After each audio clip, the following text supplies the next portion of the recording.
नवदरमा वकील PP chairman Bilawal Bhutto Zardari जी party अगवाणनि सां मुलाक़ात की है। PP chairman MPA Abid Khan Sindhrani ऐं बुरहान खान चांडियो सां मुलाक़ात कई।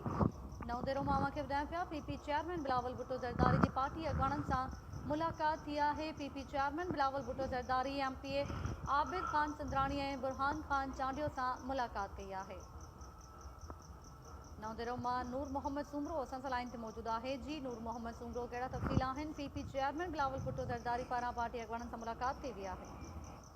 जी दायरा पाकिस्तान पीपल्स पार्टी जो चेयरमैन बिलावल भुट्टो ज़रदारी नवदेरो हाउस से पहुची एमपीए मीर आबिद खान सुंदरानी ऐं एमपीए बुरहान खान चांडियो सां अलॻि अलॻि मुलाक़ात कई आहे। मुलाक़ात दौरान सियासी सूरत हाल ते ॻाल्हि ॿोल कई वई आहे।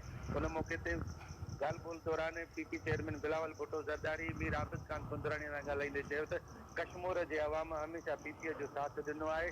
उन्हनि सां हर दुख सुख में गॾु हूंदासीं। जॾहिं त पीपीए जे ॿिए एमपीए बुरहान खान चांडियो सां मुलाक़ात दौरान हुन चयो त अवाम जे मसइलनि जे हल खे अवलिन तरजीह जी बुनियादुनि ते हल। जी महिरबानी मां जी नूर मोहम्मद सुमरो तफ़सील ॾियण।